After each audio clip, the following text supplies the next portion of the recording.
Hello all, I hope you're doing well today. Most videos I tend to have a few notes sitting by me, a few bullet points to riff on. But in this video, it's just me and you, straight from the heart, because it's Father's Day, and Father's Day is a very important day, I believe. If you watch the channel regularly, you'll know I believe the relationship between son and father is extremely important. I think it goes beyond words in its spiritual magnetism, and it's a sacred relationship properly understood. We've removed the importance of this relationship from our modern life, and I think this is a major reason as to why men no longer get initiated in their masculine formation, but also in their spiritual formation too. That's not the fault of our fathers, they didn't have it either. It's more of a cultural thing. Arguably, even it's the age we're in, an age of materialism, the mind. And I do think days like this are an opportunity for us to open up back to the real Divine Father, the heart of life, the source of all being. I'm somewhat inspired today by the story of a very dear friend of mine who has been baptized today. He has given his life to Christ. Now, again, if you watch this channel regularly, you'll know I'm heavily drawn and influenced by Christianity, specifically Christian mysticism myself, although that's not a necessary precursor to engage in this channel. And I'm very eager for anybody who watches this channel to find their own path. I think that's extremely important. There will come a time where you will say, I need guidance, but it's important that you find who you need that guidance from yourself. And it begins by asking the right questions, not getting the right answers. And by doing that, allowing yourself to be confused, to be lost, to feel pain, to feel that existential angst. And I've been through a lot of that. Why is life even here? It doesn't make sense. And the world just ignores you and thinks you're crazy for even asking it. Well, at the root of all of these things, there really is something extremely profound. And I've been very happy to see this friend of mine go on his own journey over the years of exploring his own pain, his own feelings towards his earthly father, his own feelings towards life, and find a summation in that in God the Father. And it's a really wonderful journey for him, and the true Christian journey, I think, as well, in that it's not all about flowers and everything being happy and smiley with shiny teeth. I don't really buy into that form of Christianity. I think the real spiritual journey is often painful, often beautiful, more beauty than pain, but very often we have to go through that pain to find the beauty. And that's because our pain really is our separation from God, the true Father. And we're so separated, in Christian language, fallen, that we have to get back. And that means ripping apart, if you like, a lot of the ties we have to the world. And parts of us can scream in that process. So I think this is what I wanted to focus on Father's Day today. What does it mean to return to the Father through the lens of, if you like, a Christian conception, but at the same time, hopefully in an accessible way for anyone out there who isn't Christian or is just curious on these matters? Well, the first place to start, I think, is, again, let's think about our earthly father and how important that role is in life. I myself, my parents got divorced when I was about, 11, I think. And my father became quite distant from me, and I didn't think it affected me that much till I got older. And I realised I really lacked that stabilising influence. And I think that's the best thing the father does. He brings stability and order. Of course, that's the classic masculine energy. It's the yin-yang energy again. The feminine is more emotional, chaotic. It's to do with compassion, feelings, the moon. The masculine is more orderly, structured. And of course, as we've explored on the channel, that orderliness, if it's a shadow form, if it's unhealthy coming from the ego, can go into tyranny. But when it's at its light form, it goes into divine order. Now, our modern culture is really bad at understanding that. It likes to view masculinity as bad, toxic, and it's only good when it sort of apes the feminine qualities of compassion. That's really sick for our culture and for the formation of men, because they don't have that wise father, that wise king ideal to really fulfill the maturation of their souls. So again, that role of the father is something which, again, is largely unspoken. It's the presence of the father which is important. If you think about an errant teenager, it means more when mum says, do you know what, I'm going to tell dad if you don't sort out your behaviour. than just mum telling him off. We all know that when we were teenage boys. Oh, I don't want dad to find out. And in a sense, there's a role there for the father to be authoritative, so he can actually implement discipline. You don't want to upset your father. And also, if he's a good father, he's not going to rebuke you because he hates you. Again, this is the sort of modern social justice ideal.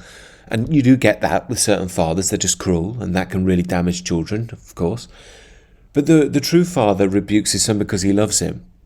And in a broader spiritual context, that would be bringing the son back to the narrow way, so he doesn't fall down the path of the prodigal son. Remember, the prodigal son is still welcomed by the father because, again, the bond is so sacred between father and son. The father can't truly reject the son, even if he tries. And if he does, he'll make his life and soul really ill. And you see that with many fathers who betrayed their children. But the point I'm making is, when we return, if you like, to that fatherly energy in true consciousness, it's a return, if you like, to divine order, is what it says. And this is why I'm very wary of modern Christianity. It becomes too leftist in some sense, or in another sense it can become too literal. And we're letting go of, if you like, that the way, which is really divine order in our lives and balance, and this is what the true father ultimately provides. And it's his presence, again, that does it above all else. Now, we can understand that in the sense of the father, in the home, and why he's so sorely needed and why it's so sorely sad that a lot of youngsters don't have that today. We can also apply that to the cultural level. This is the three fathers I've written about on the Substack: earthly, cultural, and divine. Well, the cultural level is the tradition, the moral norms, the boundaries that we follow. And ultimately, if you've been initiated correctly into your culture, you become, if you like, a bastion of those traditions. You're what keeps it alive. Again, it's very sad that modern men today don't know that, so they have no inheritance in their own society. They just live a life of pleasure instead. But what I really want to get at in this video is what does it mean by the presence of the Divine Father? And this can be really hard for many people because we are very, very intellectual in our society. Funnily enough, I was reading a book by Pope John Paul II. Hopefully that doesn't freak out any of you non-Christian types, but just try and stay with it if you can. And he made a really beautiful argument about the problem with the West starts with Descartes. Now, if you don't know philosophy very well, Descartes famously said, "I think, therefore I am." And this, in spirituality, broadly speaking, has been a very famous line that almost made the distinction between the modern West and the traditional world, because it put thinking before being. Descartes was essentially saying, cogito ergo sum, as it's known in Latin, I think, therefore I am. So thinking is my primary mode as a human. Now, this is completely detached from philosophy, religion, theology prior to that. And even outside of the Western world, arguably not true now with globalism, but before that, being would still be would still have primacy before thinking. And this is extremely important because we're inheritors of Descartes' model, really. It created rationalism, it created intellectualism, and so on.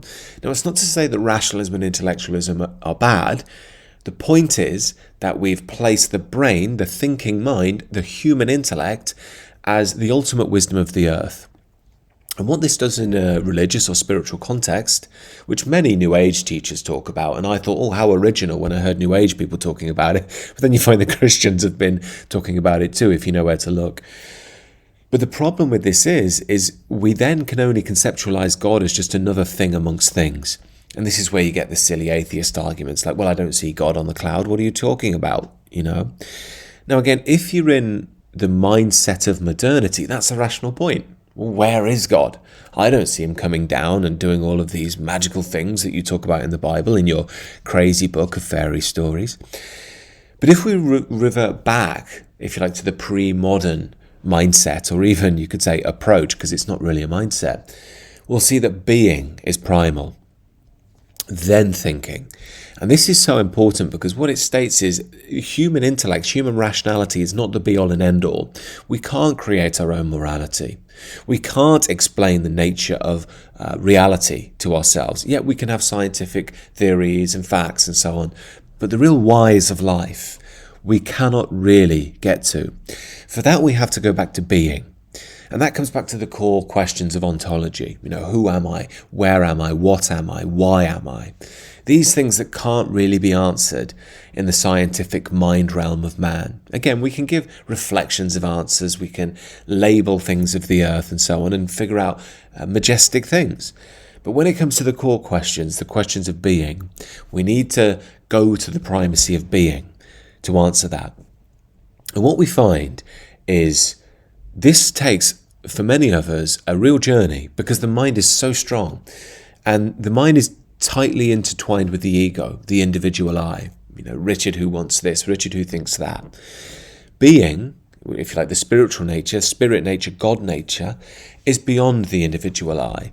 It empowers the individual I, but it's beyond it. It's the root of all, the source of all. In Aristotelian language, the unmoved mover. You may know, if you know your Christian theology, Aquinas built on that and added in that, yes, God is the unmoved mover, but he's not this impersonal, objective force away from us. He's deeply personal. He's completely one with us. It's absolutely beautiful when you understand what Aquinas is saying there. So in essence, the Father is the source of all being, the root of all things. It's beyond that which the mind can truly grasp. That's why many Christians in the contemplative tradition will spend hours in meditation on the nature of the Trinity, hours in meditation on the nature of being, or sometimes just not even meditating, just allowing being, allowing God to completely flow through them without interruption, without the hurdles of the individual ego and the small self. This is often pointed back to Moses talking to the burning bush. Who are you? I am that I am. What that means is I am the great being that recognizes it is being in and of itself. And you are part of that wonderful interplay. In the East, they might call that awakening, in the sense of you realize that divine being is coursing through you and fundamentally is you and is using you to experience life. That would be an Eastern interpretation of recognizing the true nature of God, which is all. Now, this isn't so much rational stuff. And again, the modern world doesn't like the non-rational, so it views it as just inconsequential, meaningless.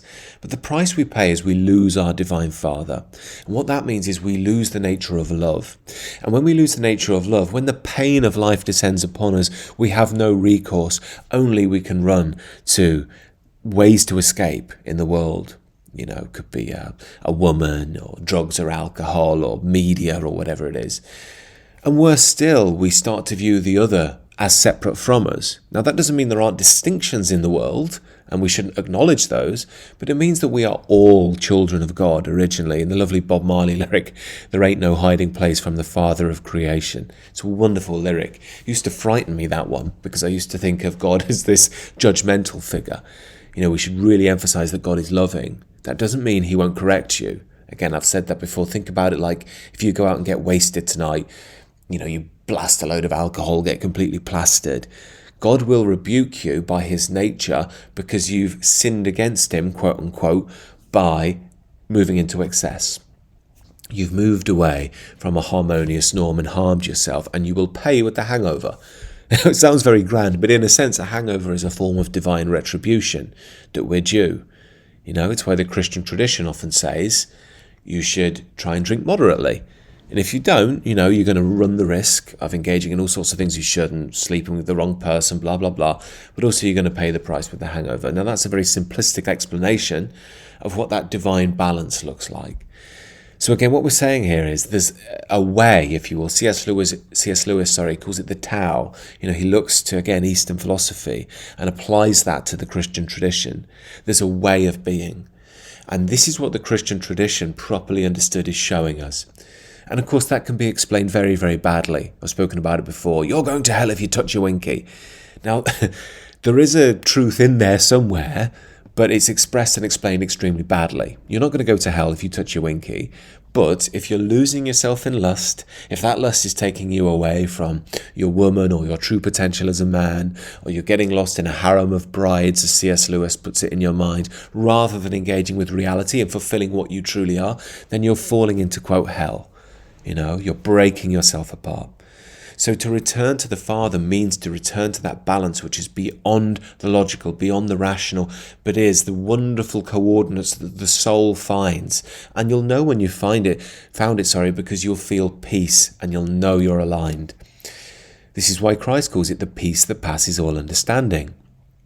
And remember, being a Christian, and I'm sure maybe other traditions have similar explanations, but the Christian path says you don't even have to be perfect because we know you're fallen. We're in a fallen body which is prone to decay. We have fallen minds which are prone to erring, envy, lust, jealousy. Now, this isn't saying, oh, it's okay to indulge in these things. No, because that in and of itself is a sin. And again, sometimes people outside of the Christian tradition think, oh, well, who cares then? If I'm just going to be forgiven, I'll just go and do what I want. That's not how it works. Jesus is very clear on the Gospels on this. You will be betraying your own heart if you do that. And you think you won't pay for that. You will. And it may take time sometimes, but you will pay and your heart will start to contort. The reality is that we work to be aligned with God's will and God's being, but we're imperfect. And we try and be conscious of when we move away from the Divine Father's line, his Tao, his way. And what we do is we acknowledge our sin to him, we acknowledge our sin to our brothers in Christ, and then we're free, we're forgiven, if we've been open and honest with God and man, or in your tradition perhaps a priest, or whoever else it may well be. And of course that means we're back again, we're cleansed once more. And this is a very, very, I think, sophisticated way of ensuring the soul is kept clean and out of trouble, keeping you away from, quote, hell. Now this is the practical explanation of the role of the Divine Father, but we should also open the door, I believe, to the mystical. Again, the peace that passes all understanding, as Christ puts it. And what Christ means there is that there is a great reality that's beyond the understanding of the senses and the intellectual mind. That I can't talk too much upon because you can only find that in contemplation, and that will be the real meeting with God. Anyway, I hope some of you appreciated this message. Happy Father's Day to all of you out there. And remember, we all have the Divine Father at all times, no matter how high or low we fall. God bless, brothers. Do join the Substack for more content like this that's exclusive, and to join the free calls, or the monthly calls I should say, which are exclusive to the subs, and to be ready for the 7-step path I'm going to be doing soon. Take care all.